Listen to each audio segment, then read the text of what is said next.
بسم الله الرحمن الرحيم وبنستعين رب اشرح لي صدري ويسر لي امري واحلل عقدة من لساني يفقهوا قولي. Today we are going to talk about a very important chapter of Islam and Muslims in India. And in fact, I wanted to make it completely focused on the Sultanate of Gujarat, but later on I realized that Sultanate of Gujarat is actually only, it covers only 150, 175 years of uh, 15th and 16th century.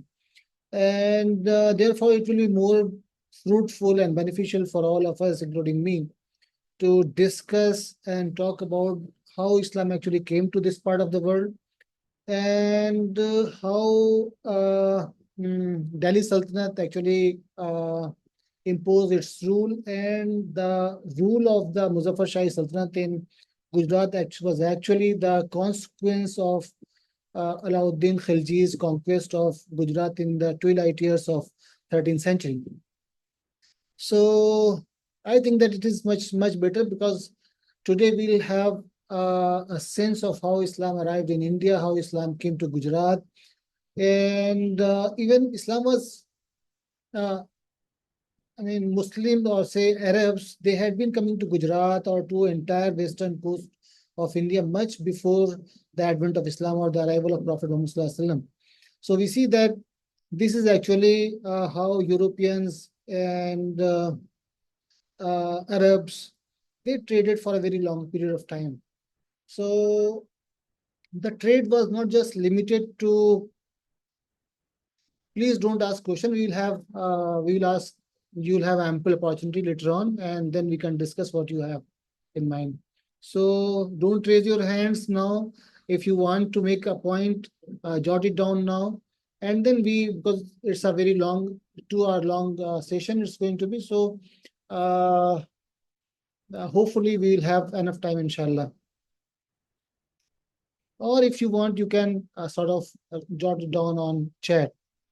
So when it comes to the question of arrival of Islam in India, we actually tend to believe that Islam started arriving in India from north.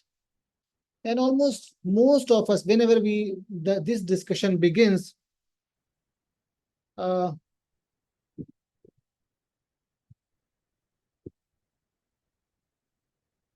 whenever this discussion begins, actually, we think that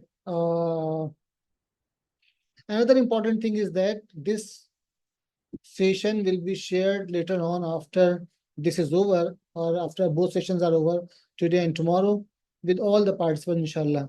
So if you want to transcribe, or we shouldn't be diverting our attention to others. So this will be completely handed over to you in totality, including questions. So no problem. You can,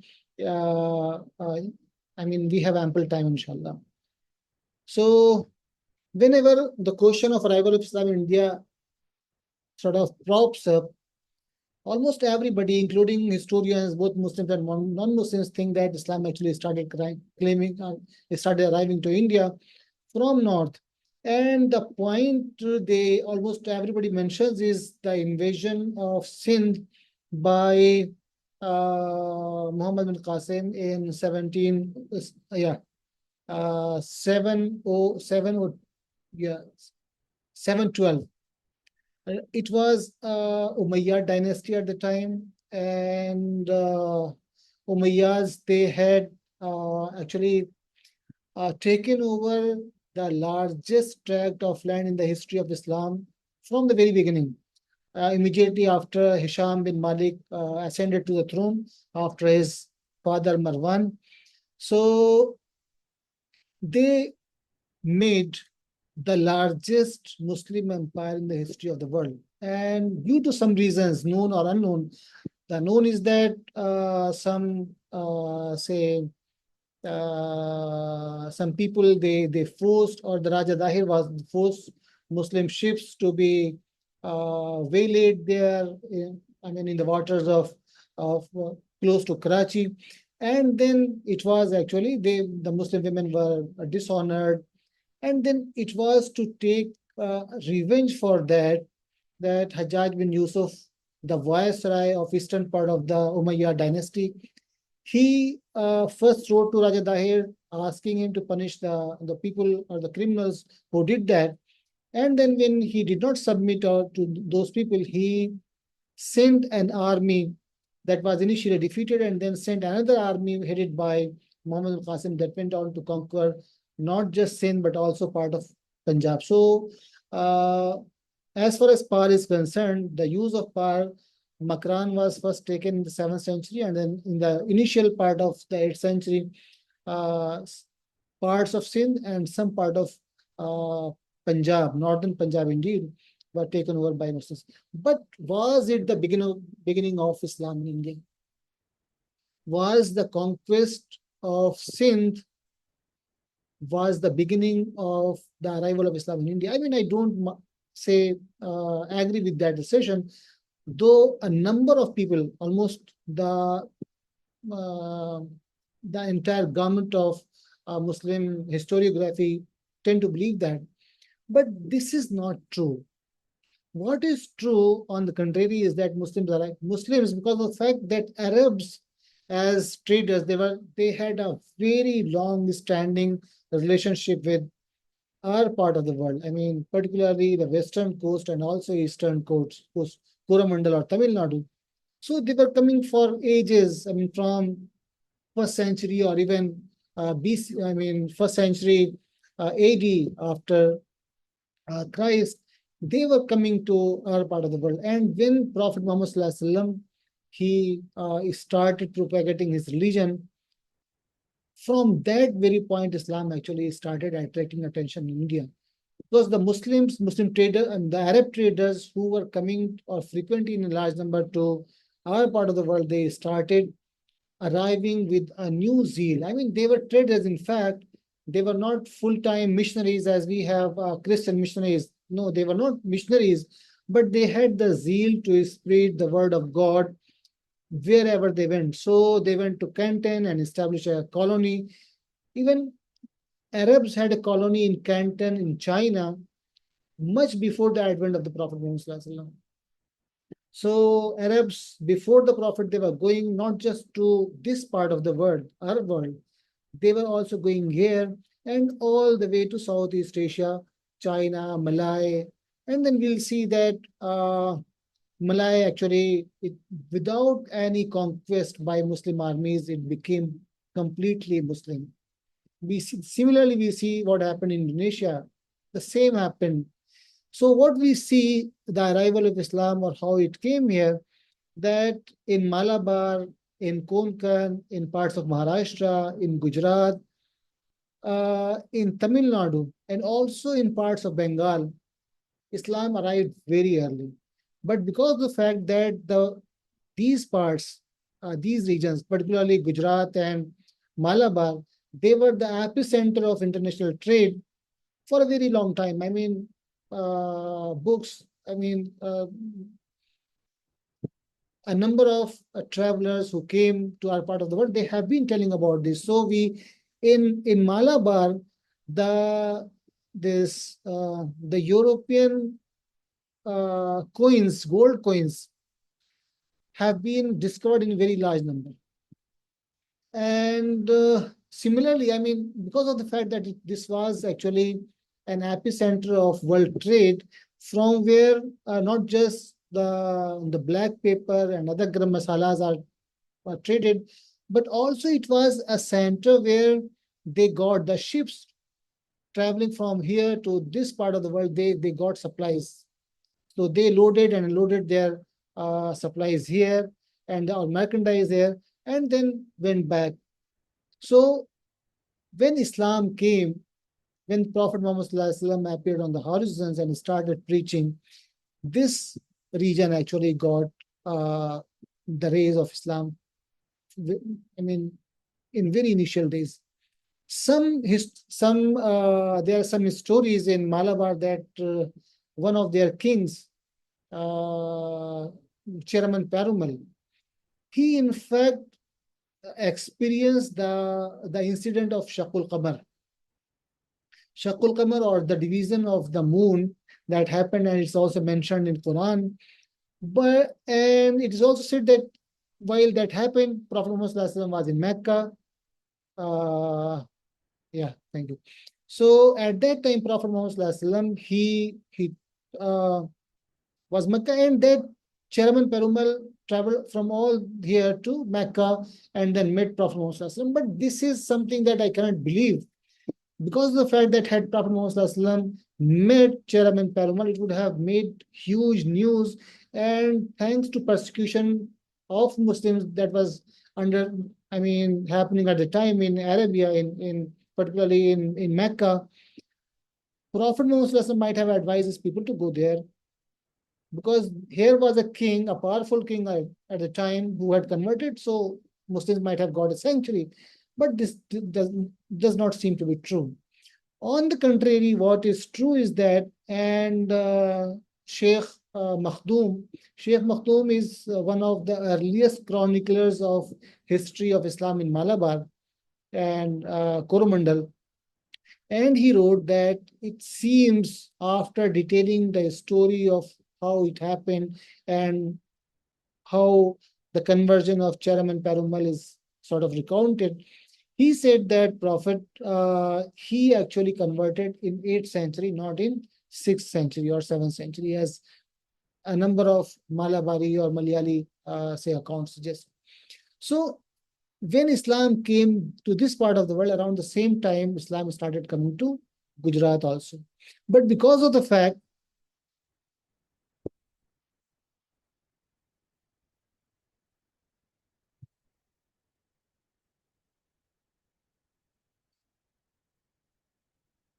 I mean, this is visible. This map is visible.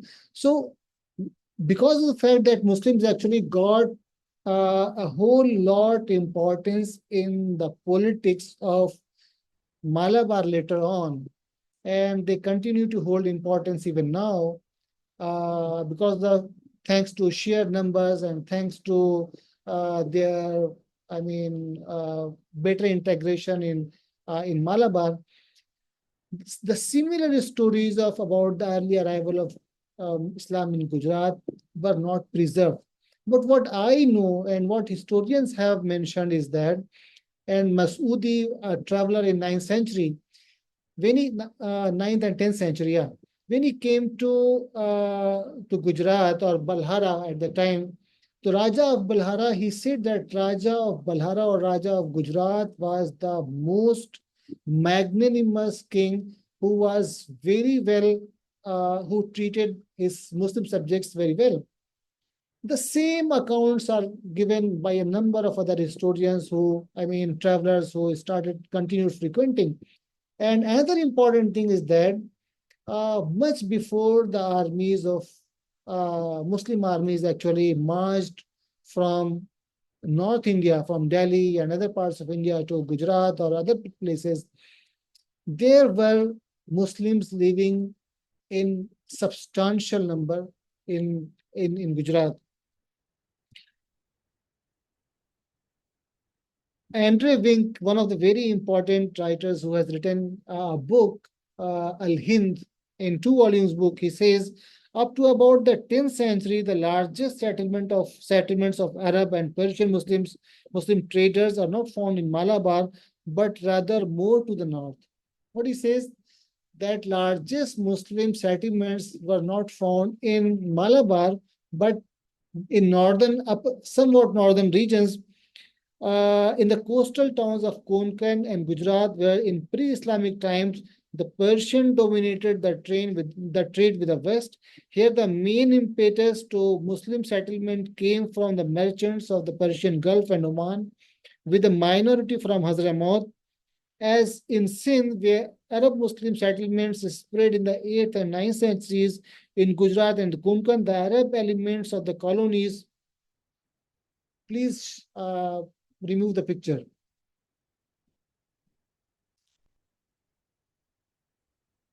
Yeah. Who is it from JIH Gujarat? Please remove your picture from here. It's distracting.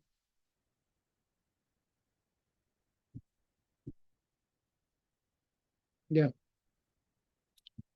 So, with a minority from Hazramaut, as in Sindh, where Arab Muslim settlements spread in the 8th and 9th centuries in Gujarat and the Konkan, the Arab elements of the colonies gradually submerged under the conquest of the Turks and their successors from the 11th and 12th centuries onwards. When Mahmud of Ghazna destroyed the temple of Somnath uh, in 1026, the Arabs of Gujarat constituted a cluster of the scattered Muslim enclaves without political power in a milieu which was dominated by Hindus, sometimes Parsis, and still a number of Jains. So,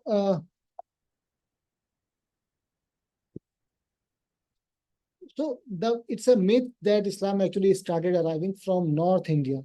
In much of India, particularly the coastal regions, and even the inland regions within India, like a number of Muslim Sufis, they started arriving in Gujarat, in Kashmir, in Tamil Nadu, in large number. And every great Sufi who came while traveling, they were not they did not come alone. A Sufi sort of traveling alone from Central Asia to India. No, this was not the case. Most of the Sufis who came to India or who visited these places, particularly the renowned Sufis, they traveled with hundreds of their supporters. Many of their supporters were minor Sufis, and a number of them were scholars of repute. So in Tamil Nadu, a number of Sufis, they started coming in 9th and 10th century. The same is true about Malabar. Malabar and less in Malabar, but more in Gujarat. In 10th century, we see that a number of Sufis, they came, they converged on Patan, that was the capital of Gujarat at the time, and they influenced the local population, even to the extent of influencing the nobility and also the king there. There is only one instance when during the Hazrat Umar's reign, the Rashidun Caliph, second Rashidun Caliph, Hazrat Umar's time, Gujarat was actually targeted in a military raid. It was around 636-37 when Usman ibn Abi al-As, Saqafi, who was the governor of Bahrain, he, without taking the consent of Hazrat Umar, the greatest of all the caliphs in the history of, he is one of the most important personalities in the history of Islam. Without taking his consent, he attacked, and his attack was repulsed. But Hazrat Umar the second Rashidun Caliph, he asked him not to cross the seas. So actually, during the time of Hazrat Umar, he said, because of the fact that we don't want to take over other regions forcefully, so we won't attack any region by sea. It was,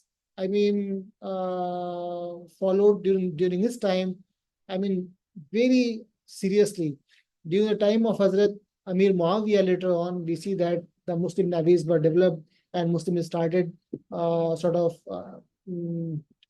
taking to naval raids in different parts of both in Europe, Maghreb, Africa, and also in other parts of the world. So the first and only recorded naval raid of Gujarat was in around 636-37, very early in Islamic period. Otherwise, we see that till the time of Mahmud of Ghazni, there was no attack from say any military attack on Gujarat. But despite this fact, we see that Islam actually thrived in Gujarat during those 7th, 8th, 9th, 8th, and 11th centuries. And when Delhi Sultanate actually attacked Qutbuddin Aibak had a fight with the Raja of Gujarat in around in waning years of 12th century. At that time, the governor of Kambe was a Muslim. It's unbelievable. But because of the fact that those traders coming to our part of the world, they were not small time, say, businessmen. They were the owners of multinational companies at the time. So wherever they went, they were sort of received with, I mean, open arms policy by everybody because everybody wanted revenue. At that time, agriculture was the main revenue of, I mean, be it in 10th century or 11th century or 12th century, we see that agricultural revenue was the main source of revenue. So, and uh, any other source of revenue that brought money was a lot more welcomed by, I mean, by rulers in particularly in coastal regions. So whenever either it was Muslims going to Malabar, going to Coromandel or Tamil Nadu. In Tamil Nadu, Taqiyuddin was the prime minister of Pandya kingdom in 12th century, much before the invasion of the region by Alauddin Khilji. Similar is the case of Gujarat, Konkan. In Konkan, we see that in 10th century, there were two Muslim governors. The same was true about Goa also. So these entire region, and Andre Vink, while writing in his book Al-Hind, he says that in different parts of Gujarat in 10th and 11th century, there were Muslim population centers where more than 10,000 Muslims live, both say out people from coming from outside and also the local converts.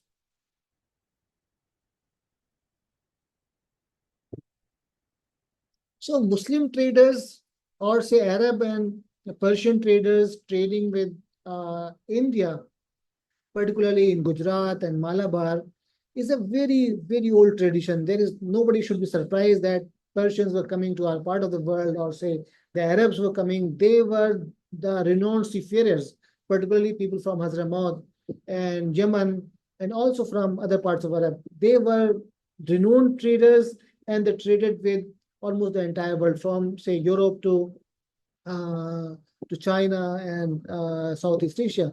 So wherever they went after the advent of Islam, they took Islam with them. So another important aspect of this is that because of the fact that Arabs were coming to this part of the world, to Malabar and also South Asia, Southeast Asia, we see that because of the fact that Arabs actually directly came to these places, so we see that the number of Muslims living in those localities, either it is Malabar or Malaysia or part of much of Indonesia, they are Shafi, because Arabs, they usually follow Shafi Mazhab.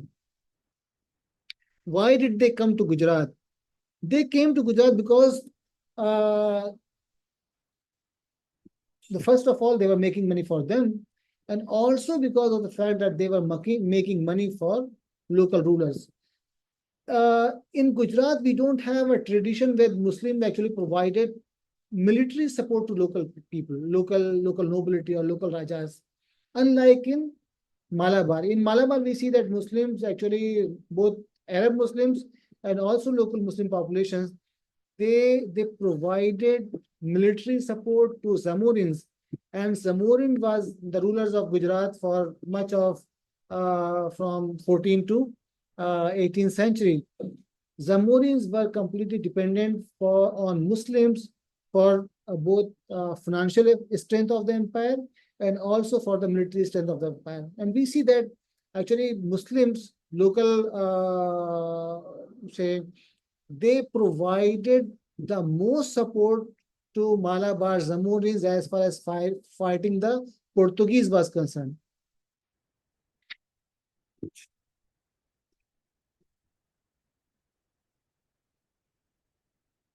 Angela Schottenhammer, while writing in her book, she says, up until the 10th century, the Muslim trader groups in these ports, mainly originating from Persian Gulf regions of Oman and to a lesser extent from the Hadramaut, were to be found on the coast of Gujarat and Konkan and in the domains of the Rashtrakuta or Balhara kings. Balhara, they actually ruled parts of Gujarat. According to Al-Masudi, I mentioned Al-Masudi earlier, The largest settlement was about 10,000 Muslims in Samur. Uh, it was very close to Mumbai, and Mumbai till independence was part of Gujarat. Uh, about 10,000 Muslims in Samur, south of present-day Mumbai. He also noted that 4 mosques were used for Friday prayers at the major ports of the kingdom. In fact, by this time, there were Muslim communities, if not Muslim ports, extending all along the inter-Indian littoral. I mean, say, the coastal regions. These communities were often allowed autonomy and responsibility for their own legal administration.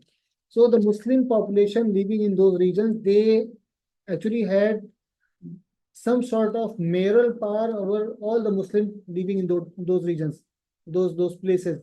So if there was a Muslim community of say around 5,000 or 10,000 people, the local hierarchy body did, he appointed one of their own to take care of their affairs.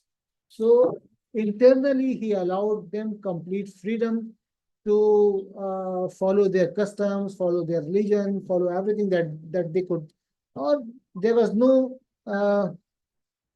external pressure on them. On the contrary, it is on numerous occasions it has been found out that when Sufia Ikram came to here in Gujarat and also other places, they were allowed almost complete freedom to spread the word of God or the religion. There were some instances when it was not allowed or frowned upon, but mostly opposite was the case. And Masudi explains that king of Samur appoints as king over the Muslim, as I said, mayor, uh, a man from among their leaders to whom he delegates the decision of all matters. Ibn Hawqal's Kitab Surat al-Arz notes that the cities of Kamhul, Sindan, Samur, and Kinbaya, these are the regions that were part of major cities of Gujarat at the time. Within the Rashtrakuta territories, Muslim institutions of law are protected openly. It is a custom that I have observed in numerous frontier regions where power in infidel hands. As such, the country of Khazars, the Saris, and the aliens. So, not just Masudi, but Ibn Hawqal also says similar thing. So, Muslim traders actually came here to make money, and they were welcomed by the local rulers because they were a major source of revenue for them. So revenue was needed at the time by the local rulers at the time, and it's needed now by the rulers of our times also. Early arrival of Muslim Sufis to Gujarat. Sufia Ikram actually continued to play a major role from the very beginning. So we see whether it's the case of Kashmir, it's a case of Malabar, Malabar, the case of Sufia Ikram coming early is little known, but in Tamil Nadu, in say Punjab, in Uttar Pradesh, in every part of India, usually uh, their contribution in peaceful expansion or peaceful spread of Islam is not mentioned. Whenever we talk about the arrival of Islam, Muslims themselves, they emphasize the role played by, say, invading Muslim armies over a period of, say, hundreds of years. But we have not actually done a very comprehensive study of how Sufia Ikram played the important role played by Sufia Ikram and or the role played by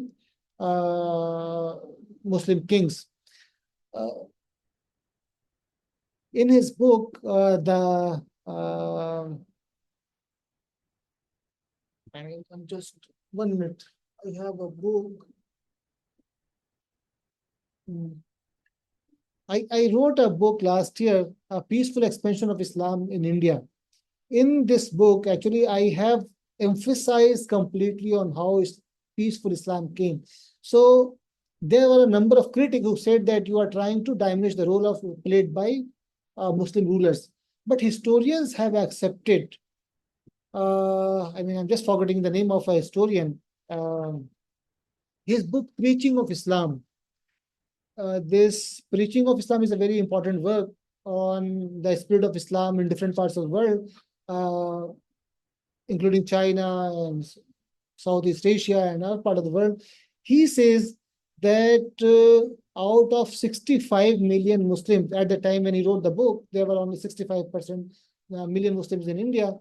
Out of 65 million Muslims, only a small portion of them might have been forcibly converted to Islam. A major proportion of Muslims in the entire South Asia, they have been converted by the peaceful means of and the persuasive teaching of the Sufi Akram. So the important thing about the arrival of Sufis to Gujarat is the fact that Sufis, they did not come from a single denomination. So you won't find only, say, Sunni Muslims, Sunni Sufi Akram coming to Gujarat. There were Fatimi Sufi Akram, Ismailis, Shia, all sorts of Sufi Akram came to Gujarat. And they have made lasting impact on the psyche of not just Muslims of Gujarat, but also the larger population of Gujarat. So Sufihood, he came to Patan in say in 11th century. Hazrat Sheikh Ahmad Dahliya in Patan, he also came very early, around 10th century. And two of his disciples, who, they were great Sufis of their own kind, Sheikh Ahmad Arafati and Sayyid Muhammad, came to Patan during the King Kumrapal's reign. But Hazrat Sheikh Ahmad Dahliya's arrival in Patan was actually seismic, an incident of seismic importance, because when he came, the people suggest that actually he converted the Singh Siddharaja to Islam. And not just, if you read medieval history of Gujarat, you will come to know that a number of historians have written about this aspect. But while that it has not been completely, established that Siddharaja actually was converted to Islam, but the fact that he was very lenient toward Muslims, he was very kind to Muslims like every other Rajas. Another important thing, that once a mosque was raised to the ground during his time, and the Imam of the mosque, somehow or the other, he was able to sneak out and save himself from the crowd and come to to Raja Siddha. King went along with the Imam to the place, rebuilt the mosque at his own expenses, and punish the miscreants, severely punish all of them. So the king was the king of Balhara, the king of Gujarat at the time, was not just very, he allowed Muslims to have complete faith, complete freedom of faith, and but also punished anybody who transgressed or tried to harm them. It was also, it is again sort of related to how important is revenue for a king. So for the kings of Gujarat at the time, the revenue being accrued from particularly trade with the Muslims, because the Muslims were the only trading powers in the region. So it was very important for him and for everybody else. So, a number of instances have been talked about how this happened. Sheikh Ahmad Dahliya's, one incident that is told by a number of people is that Sheikh Ahmad Dahliya, once he wanted to go for Hajj, and he told his disciples that he wouldn't be able to come back after Hajj alive. So what he said, after his death, a coffin was found floating on the beach of some place in Gujarat, and one of his disciples, he had a vision where he saw that the Sheikh's coffin was there, and they brought and then they sort of buried him in one of his in mausoleum. Then, as far as Raja Siddha is concerned, Siddha Raja is concerned, almost all the Muslim denominations, be it Sunnis, Shias, or Fatimis, or Ismailis, they assert that the Raja actually converted to their faith. So Sufi says that, Sunni says that he converted to Islam, and Sunni faith, and the others they believe that and sort of claim that he converted as Ismaili or as a Shia.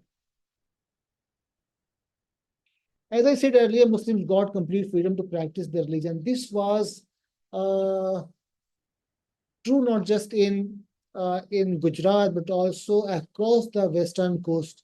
So we see that in Malabar, one Kannur Sultanate.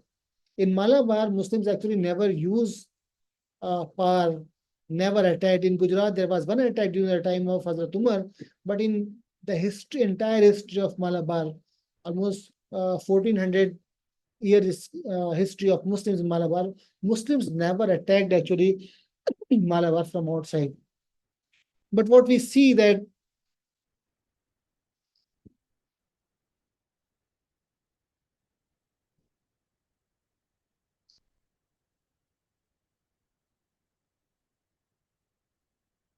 in Malabar, one Kannur Sultanate was there. It was a small Sultanate, and it survived from 13th to 19th century. This Sultanate was actually gifted by a king to his daughter, who had married a Muslim merchant who had saved her from drowning in sea. So this was the condition of this region throughout the medieval, early and late mid-medieval period. So Muslims not just enjoyed complete freedom, they were being appointed to important positions both in Gujarat, in Goa, in Konkan, and also in Malabar. So this was a very, ideal society, that we can sort of think in medieval period. But again, this was because of the benefit that the local Rajas were getting from the arrival of Muslims, particularly the huge Muslim uh, business interest that was there. So they allowed Muslim population centers to flourish, not just in coastal regions, but also later on we see that during the 11th and 12th century, Muslims they started settling down in inland. There has been there was some confusion about whether when Masudi came, there were actually it is claimed by local historians in India that all the Muslims that were populating those regions, they were actually Muslims coming from outside. But it has been proved beyond doubt that a number of Muslims during 9th and 10th century, there were, large scale conversion of local population. And as much as half of the population either in Timur or other regions of Gujarat that were populated by Muslims, they were local. Ali Muhammad Khan's Mirat Ahmadi, he actually, Mirat Ahmadi is a very important book on the history of Gujarat. Same is true about Mirat Sikandari. And Ziauddin Barni has also written a tale about the affairs of the time, particularly about Delhi, and also some in passing about Gujarat. Then Ibn Battuta, he spent quite some time in Gujarat while in the service of Muhammad Tughlaq. He has already written, and we will talk about it later. Ali Muhammad Khan's Mirat Ahmadi says that before the end of 11th century, a large number of Muslim Sufis had not just arrived in Gujarat, but had also established their khanqa, hospices, and even madrasas in Patan. Patan was the capital of Gujarat at the time, the then capital of Gujarat. They were allowed to practice their religion and propagate Islam. Historic accounts suggest that the Sufi Haji Hud came to Patan during the reign of Hindu king Karna Deva, and it is said that a number of Hindus converted to Islam thanks to his dawa work. When the king came to know about the Muslim mystics and the proselytization work he was doing, he met the dervish and gave ready permission to him to build his khanqa and madrasa. There are some accounts suggesting that he actually gifted the land on which Sufihood actually built his hospice. Similar is the incident of Hazrat Sheikh Ahmad Dahlia, another renowned Sufi who came and established himself there.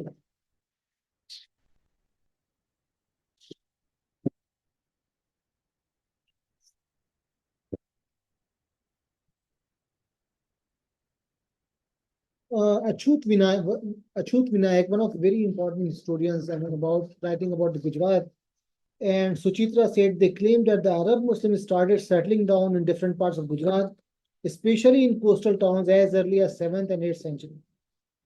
It was around the same time when the Muslim merchants from Arab were flocking to different parts of Malabar and Kerala, besides across Coromandel.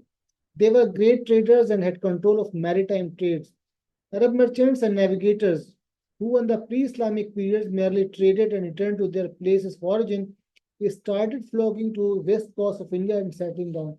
The difference between the arrival of Arab before Islam and after Islam was the fact that when the Prophet Muhammad converted the local population in Arabia, the traders who were coming to India, they started settling down not just in Malabar but also in other regions. So we see that other population centers were there in both in Malabar and Tamil Nadu and also Gujarat. So it has been very well documented as to early arrivals. So the myth that Islam actually spread in our part of the world through sword is completely myth. There is no truth. Another important thing is that much before the arrival of Muslim armies in North India, I'm talking about the mainland India. Mainland India, Sindh was actually differentiated with, while talking about India, the medieval or the Arab historians, what they did, they differentiated between Sindh and Al Hind. So if we leave aside Sindh, where uh, this, I mean, uh, in Hajjaj bin Yusuf's time, Muhammad al-Qasim had attacked in 712, we see that the entire region of North India was left untouched. So there were no Muslims living in Delhi at the time when there were a huge population centers, I mean substantial population centers of Muslims in not just in Bengal or in Gujarat or Malabar, but also in Tamil Nadu. So 10,000 city of 10,000 was substantial in medieval India because in medieval India there was no concept of large cities. So it actually cities started growing. I mean, in both expansion size and population, and also splendor after the arrival and establishment of Muslim rule in different parts of the country. So till say early 13th century, Muslim armies did not touch much of India. So we see that Mahmud of Ghazni actually made a number of people, including Muslim historiographers and Muslim historians, what they think that Mahmud of Ghazni, when he invaded India, and he invaded 17 times from 1080 to 1026, he invaded because of the fact that he wanted to spread Islam. He is called Sword of Islam. But while he attacked from Ghazni, he came all the way to this Kannauj here and Mathura here and Gujarat here. We don't see any trace of him left behind. So if he was coming for expansion of Islam or conversion of the local population, I mean, we don't see any truth into it. What he did, on the contrary, he he attacked those places where major Hindu shrines were located, looted those shrines, and went back. All the time, all his 17 attacks to India were not there to establish or expand his empire. He was, without any doubt, he was a great king. He was one of the best generals that medieval Muslim world has produced. But as far as empire builder in our part of the world, he was no empire builder. So when we call him as a sword of Islam, we actually don't do any service to Islam because we try to give a different meaning of his attacks to India. All his campaigns to our part of world were basically aimed at pillage, loot, and take control of huge amount of treasures. And he got, I mean, enormous amount from Kannauj, from Mathura, from Gujarat. But even when he came to Gujarat and attacked that famed temple, at that time Muslims were living in different parts of Gujarat. So on the contrary, another general who came much later, almost 150 years later, after Mahmud of Ghazni, Muhammad of Ghor. In Muhammad of Ghor, we have a completely different personality.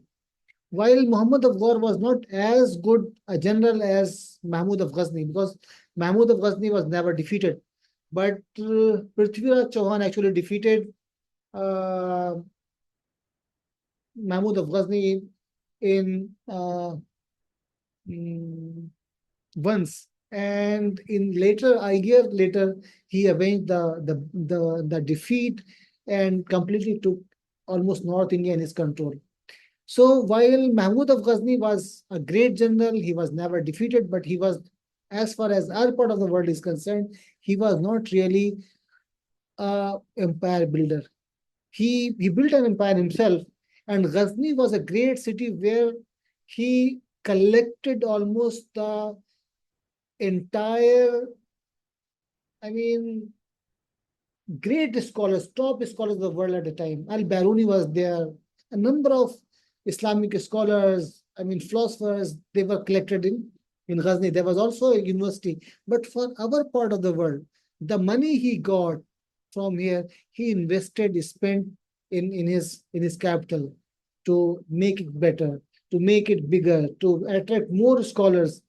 Firdausi was there, yeah, Shahnama of Firdausi. Firdausi wrote Shahnama for him.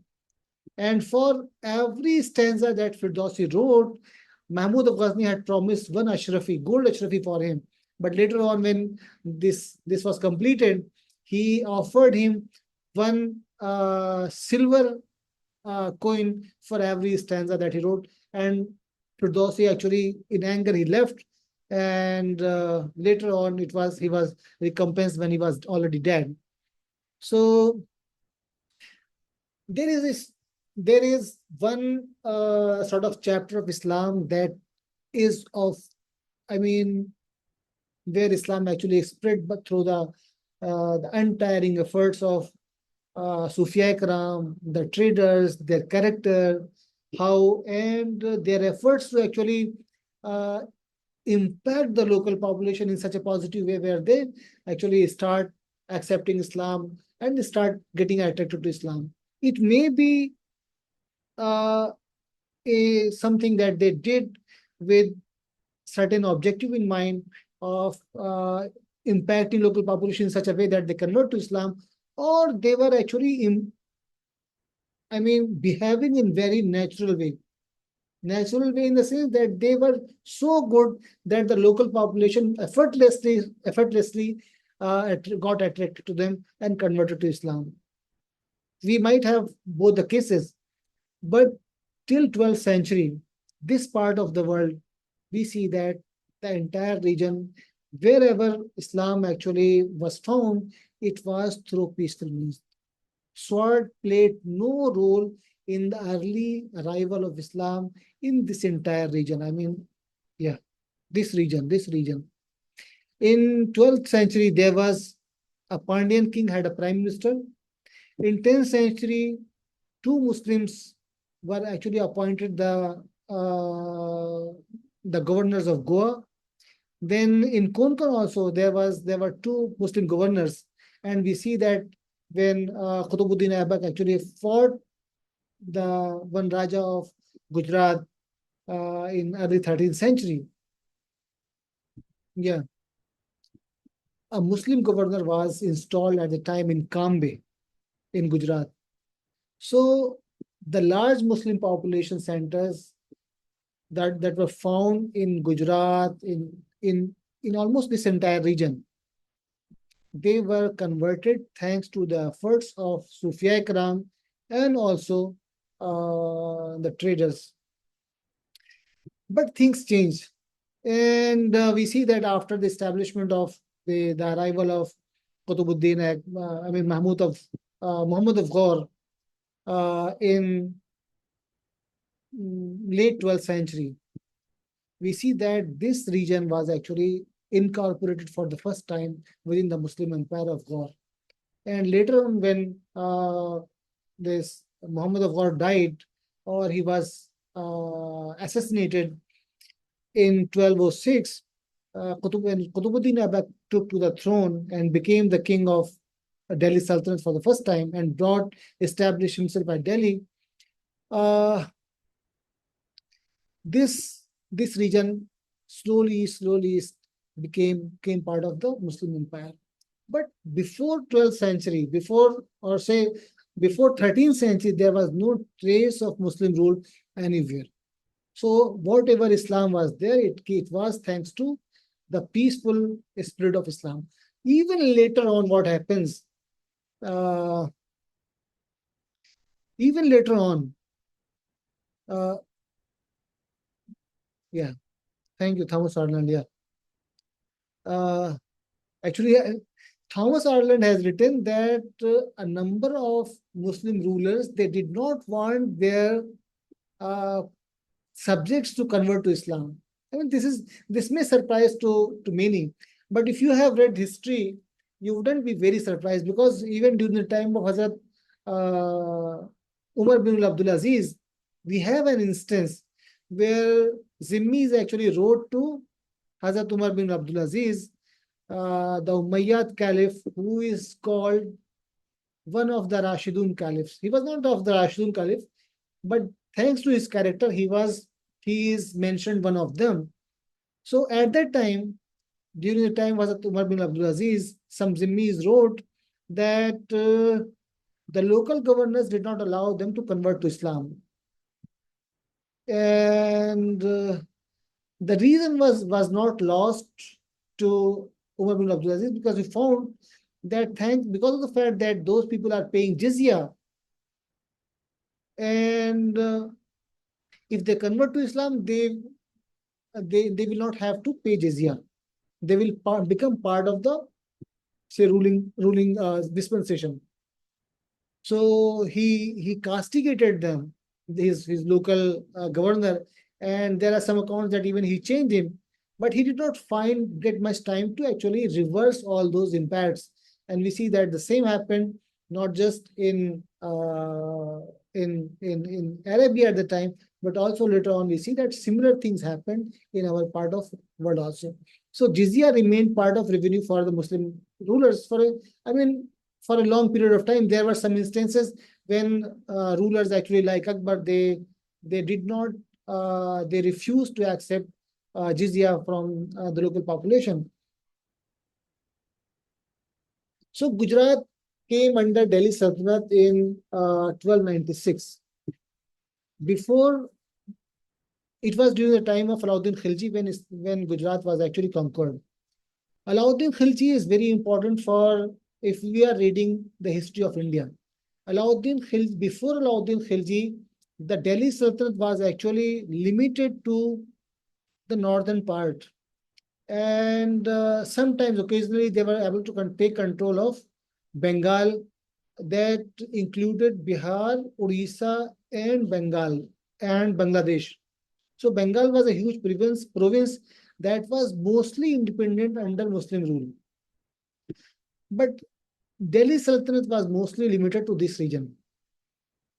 Some parts of, say, mm, Madhya Pradesh and Doab and I mean those places, Rajputana, they came under their control, and then Punjab and parts of Uttar Pradesh was under their control, but not this region. I mean, South was never part of Delhi Sultanate before 12 before the the arrival of Alauddin Khilji. So Alauddin Khilji is important for numerous reasons.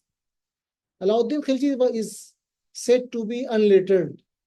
There is another Muslim ruler in India's history who is said to be completely unlettered.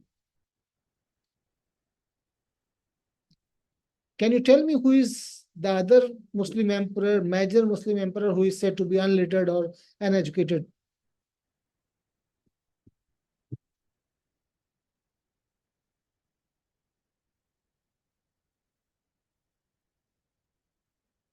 Alauddin Khilji is one of the most important rulers in the history of India, and another ruler, Akbar, the son of Humayun, who ruled for close to 50 years, he is also said to be unlettered. But these two unlettered rulers, they made lasting impact on the history of India in such a way that, I mean, they continue to impact uh, centuries after their death. So Alauddin Khilji, who ascended to the throne in 1296 and ruled till 1316, he is the one who is credited with taking Muslim arms to South India and also to Gujarat. So under him, Alauddin Khilji took control of this Gujarat, uh, Tamil Nadu, parts of Tamil Nadu. Yeah, I mean this is the region that he took control, and then Telangana, Andhra Pradesh, all those regions came under Muslim rule during this time, and they stayed till the time of Muhammad bin Tughlaq. So Muhammad bin Tughlaq is said because, I mean, Muhammad bin Tughlaq, I'll talk about him later, but Alauddin Khilji is important because for the first time he took control of these regions, and instead of taking direct control of South India, he allowed the local rulers to rule in his name and continue paying him annual tributes. Akbar will also do the same. Akbar was unlettered, but he will also follow Alauddin Khilji because when he was able to strengthen his rule in North India, he started expanding to South, and he took control. He asked the local rulers in South India, particularly the Muslim rulers in Golconda and Bijapur, to accept him as his overlord and continue paying him annual tributes. So they will continue to pay him, and the empire will continue to prosper. But then again, two very educated people came to power after them. Sometimes after Alauddin Khilji, Muhammad bin Tughlaq came to power. He is said to be one of the most educated ruler in the entire history of India, I mean, known history of India, 2000-year long history. Nobody was as educated as Muhammad bin Tughlaq. But what he did, he tried to take direct control of this entire region. And what happened, for some times when he was able to have his capital at Daulatabad in present-day Maharashtra, he was able to rule somehow effectively. But when he went back to Delhi, this entire region was lost. Vijayanagar was able to it emerged as another center of power. Vijayanagar Empire was formed. Then Bahmanis were able to establish them in the Deccan, this region, and the empire just continued till Gujarat. Again, after sometimes, after say 50 years after Akbar, another ruler, very well educated ruler, came to on the horizon. It was Aurangzeb Alamgir. very pious, very educated ruler. What he tried? He tried to do the same as Alauddin and Muhammad bin Tughlaq tried.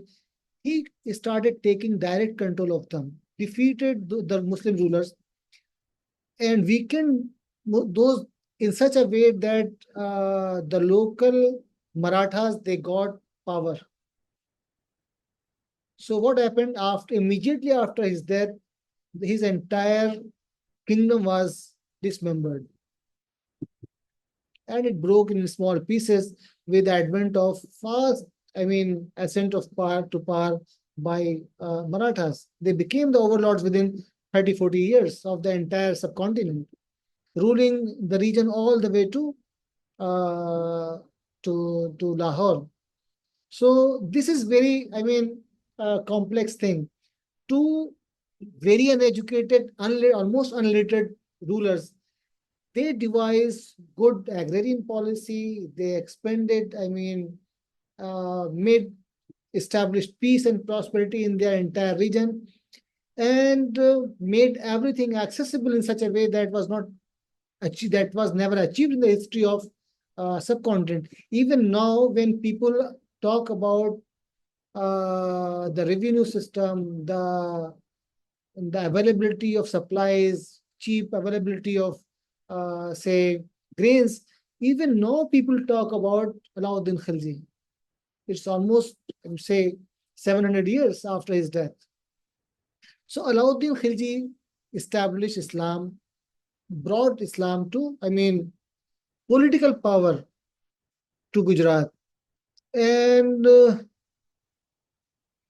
uh, Alauddin Khilji, it was very important because this part became this Gujarat, unlike South India, became permanent part of the Delhi thrones, Delhi's parts.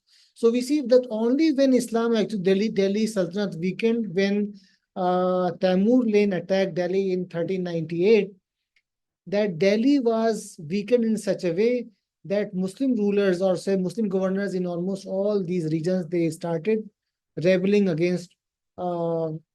against the center, and then they strengthened themselves where their empire continued for say 100 years or 150 years.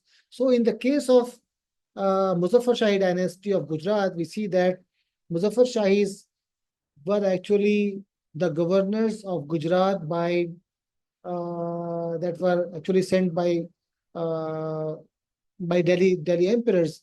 And when Delhi became very weak, or Tughlaq emperors became completely subdued by the rebellions of their local sheikhdars or governors, the Muzaffar Shah dynasty was born. At the same time, we see that Sharqis in Jaunpur and Gujarat Sultanate this Bengal Sultanate or Ismail Shahi Sultanate in Bengal, and around sometimes earlier, the Bahmanis in Gujarat, in Deccan, they were established. So, and Kashmir Sultanate was also founded around in late 13th century, in early 14th century. Gujarat under Muhammad bin Tughlaq. Tughlaq, when we talk about Tughlaq, we actually, because of the fact that Muhammad bin Tughlaq's personality was so powerful that he was the person who brought Islam, the Muslim population centers to almost to entire India. What happened during Alauddin Khilji's time was that because of the fact that he did not take direct control of these regions, Deccan, Tamil Nadu, or Karnataka and other regions, Alauddin Khilji did not take direct control of those regions. What he did, he asked them to accept his suzerainty, pay him annual tribute. What Muhammad bin Tughlaq did, he did the opposite. He took direct control of those regions. And what happened, he appointed his governors. So when a governor was appointed, the governor did not come alone. He came with a huge army of 100,000 people, cavalry. And mostly what happened, they established a garrison town. So Muslims have a history of establishing garrison town in almost the entire in the entire history of the subcontinent. So from the very beginning, they did not live in towns. They established their own garrison towns, like we have now in almost outside every major city, there is a garrison town where the army lives, cantonment area.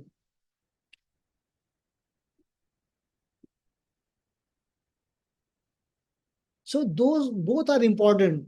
Alauddin Khilji, he established himself here. Alauddin, but what happened because of the fact that Alauddin Khilji had not appointed his governors either in Devas Samudram. Devas Samudram is Madurai or Warangal or Daulatabad or say other parts of South India. Muhammad Tughlaq did, and he established Muslim population centers here.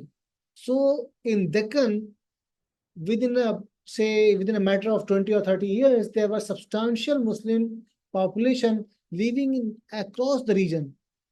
So the Muslim population centers that we find, whether it is Bidar, Gulbarga, Aurangabad, and all those places, we should thank Muhammad Tughlaq for establishing those population centers, because without him, Muslim population centers would not have been as numerous as they are today.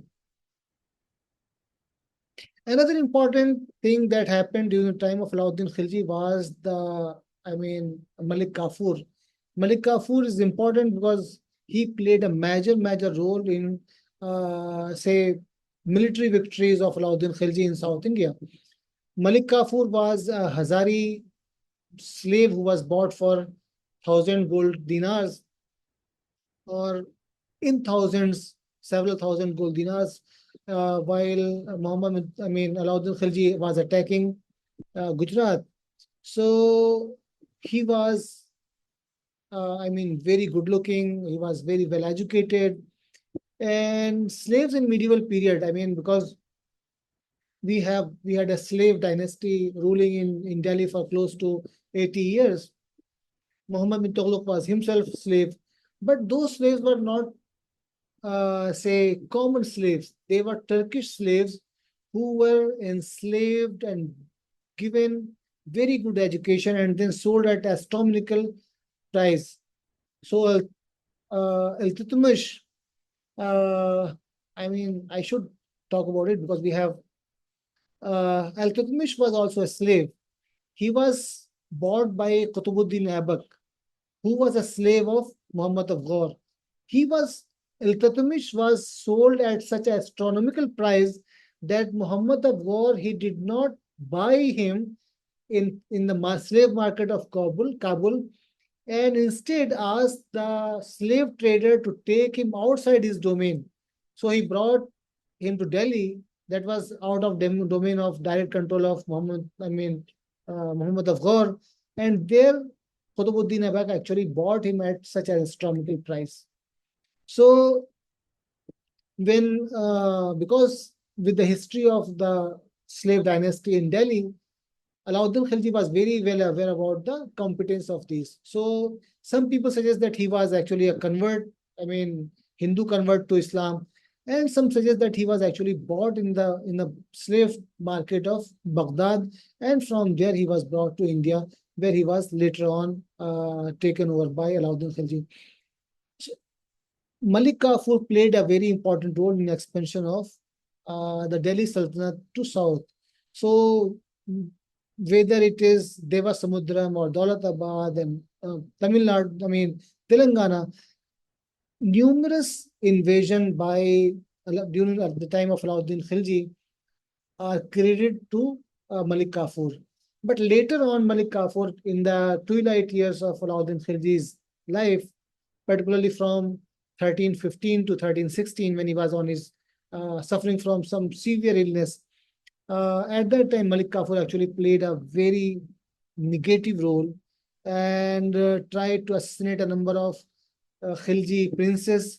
And some accounts suggest that even he was the one who actually killed Alauddin Khilji. Nobody knows from which illness Alauddin Khilji was suffering.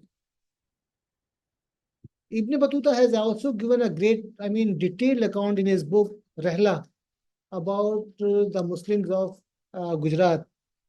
Ibn Battuta, he actually traveled around 75,000 miles in medieval period in 13th, 14th century.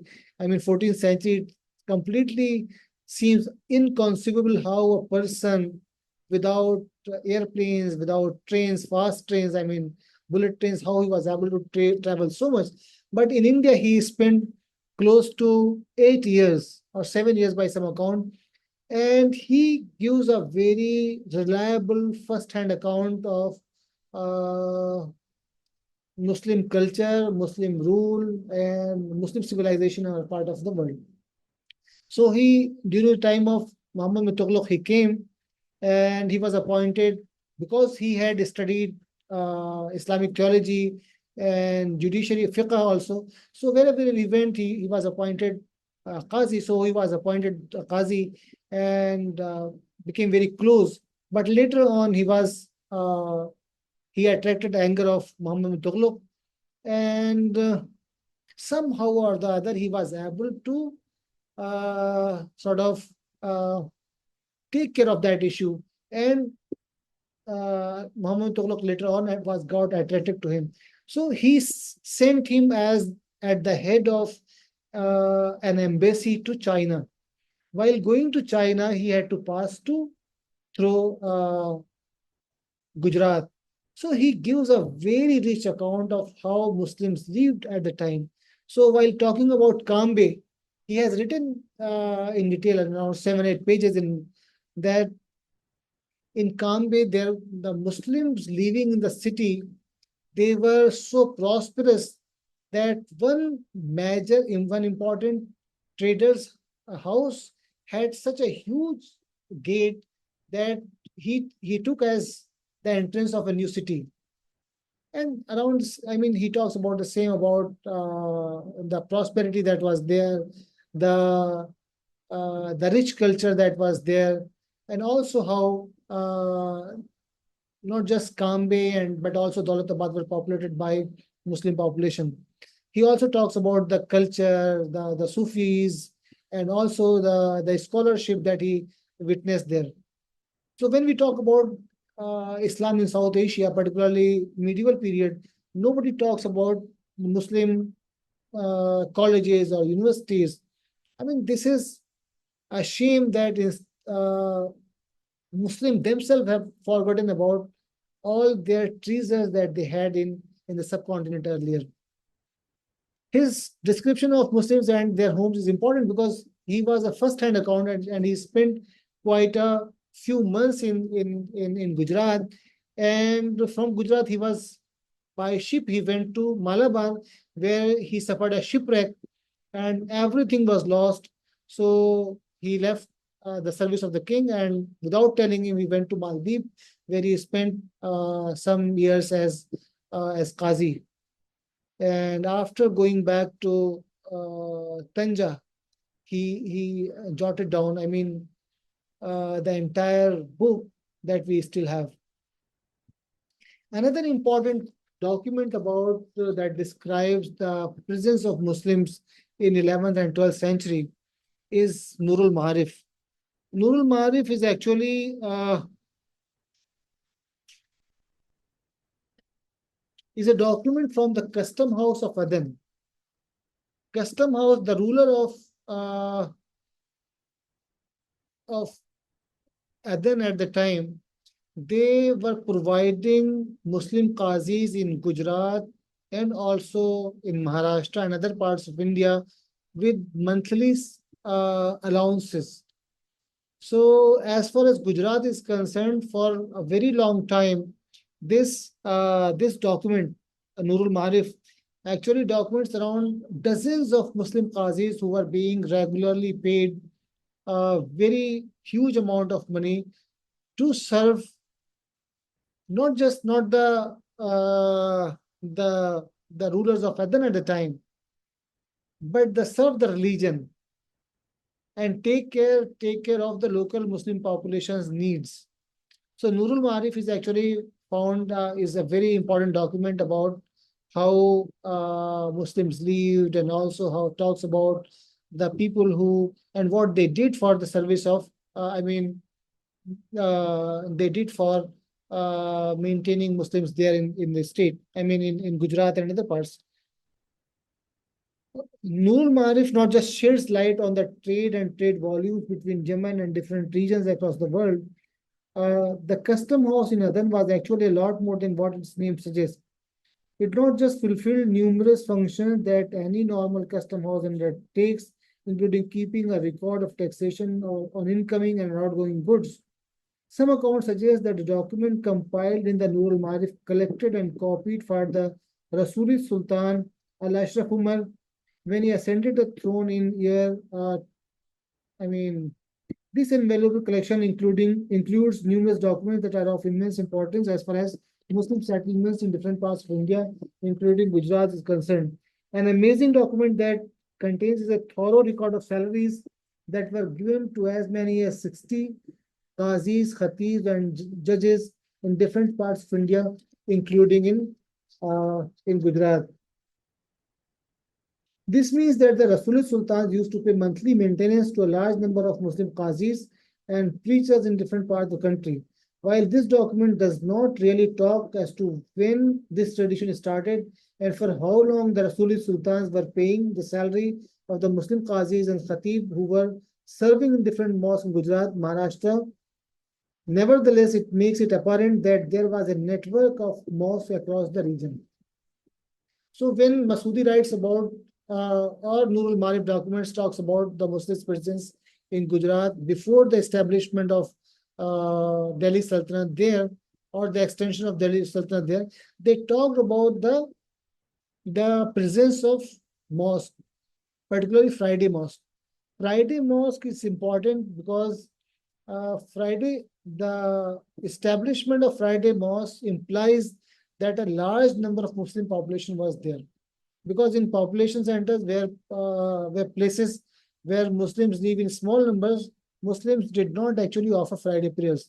So Hanafi and Hanbali ulama, they believe, they think that if a substantial population of Muslims live in a place, only then Friday prayers is incumbent.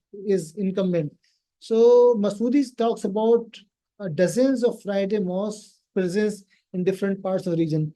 So this establishes, the Nur al-Marif document also establishes the fact that in numerous places there were Friday mosques in 10th and 11th centuries and 12th century before the arrival of Muslims armies in Gujarat. So this entire narrative about by Muslim haters that Islam actually spread in our part of the world by force seems completely false. So as I said that as Delhi Sultanate actually started weakening after Muhammad bin Tughlaq's rule.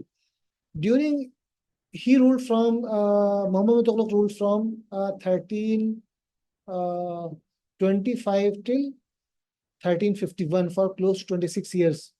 Around the same time that, So what happened in the first 10 years, he provided very powerful rule and expanded his empire to South India and established Muslim colonies and almost or garrison towns in different parts of South India. But later on, what happened, thanks to his brutal, disposition or his brutal character, he annoyed a number of his own, nobles. And slowly in the case of Malwa, he actually ordered the killing of Amiran-e-Sada or 100 nobles who were responsible for maintaining affairs of the state there. And this was going to happen in Gujarat also, and in Deccan also. But this did not happen because they revolted. So thanks to his disposition, his character, the different Muslims in different parts of India, they started revolting against him. And so the Sultanate of Mabar in Madurai or in here, a Muslim Sultanate was founded in 1327. It lasted for 40 years because later on what happened that Vijayanagar Empire was established in over this, I mean, the region just above the Mahabharata Sultanate. And then this Bahmani Empire, the Muslim Bahmani Empire was established in Deccan. So there was no communication between the Sultanate of Mahabharata that was here and the Sultanate Muslims living in Deccan or other parts of India. So after 40 years, this died down, a natural death. But thanks to brutal disposition of Muhammad Tughlaq, his empire was weakened, and there were almost revolts in almost every part of the country. So there were revolt in Deccan by Bahmanis, by local Amira nobles. Then there was continuous rebellion in Gujarat, continuous rebellion in Sindh and other places. So Muhammad Tughlaq died while actually following one of the rebel armies in Sindh.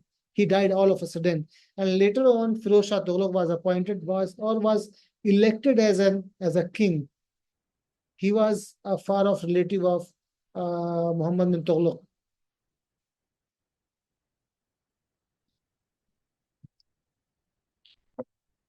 So this weakening, Firoz Shah Tughlaq, what he did, Firoz Shah Tughlaq was a good ruler. He was not brutal.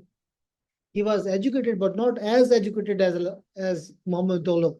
What he did, he believed in consolidating his rule in the region that was under his control. So the regions that went their own way, like Deccan or other parts of or Bengal, he did not try to bring those regions under his control again. He did not invade many regions. On the contrary, what happened whenever he tried to invade, when he heard, saw women wailing or people being killed, he retracted his step and went back. But what he did, he is among the greatest builders in the history of India. He built at least 5 cities that are surviving now. Firozabad, Jaunpur, then a number of cities in I'm just forgetting the name. Substantially large cities in Haryana, they were built by him. So what happened after Firoz Shah Tughlaq dynasty continued for close to 30 years, but it weakened to such an extent where the regional emperors or regional governors became, they carved their own separate kingdoms or sultanates. So we see that in one of his Muhammad bin Tughlaq's, or say Firoz Shah Tughlaq's servant, Zafar Khan, who was the governor of Gujarat, he in 1407 he announced his independence and establishment of a completely this independent empire. And we see that this empire actually was a huge empire. Just 1 minute. Yeah. Gujarat under Gujarat Sultanate was really very powerful. This region was directly under their control. Then Kutch was also part of the Sultanate. On numerous occasions, at least for 30 years, the sultans of Malwa, who themselves were pretty powerful, they paid annual tribute to them. Then during the time of Bahadur Shah, who was later on defeated by Humayun, they defeated almost all the major Rajput kings of Mewar, Rajputana. Then Ahmednagar, Birar, and Bidar, they also came under their suzerainty. Khandesh was also part of, their say area of influence, and Khandesh rulers they paid annual tribute to them. Another important thing about Muzaffar Shah dynasty is that it was a local Indian dynasty. Local Indian dynasty in the sense that the father of Zafar Khan, he converted himself to Islam. So it was not a long lineage of people. Uh, he was, but either he was first generation Muslim or second generation Muslim. So some accounts says that Zafar Khan's father, he converted to Islam when he was quite old. So if he was quite old, then Zafar Khan must have been at least in his youth. So he was either first generation Muslim or second generation Muslim. There are a couple of local Muslim dynasties or the converted Muslim dynasties who ruled in India. Imad Shahi dynasty in Birar, they were converts. Then Ahmad Shahi, Nizam Shahi dynasty of Ahmednagar, it was established by a convert. Then also a couple of unimportant small dynasties in different parts of India. They were actually ruled by converted Muslims. But Nizam Shahi dynasty or Muzaffar Shahi dynasty of Gujarat is one dynasty that is that ruled a huge chunk of region, and also for close to 100 years they were the most important dynasties ruling in any part of the country.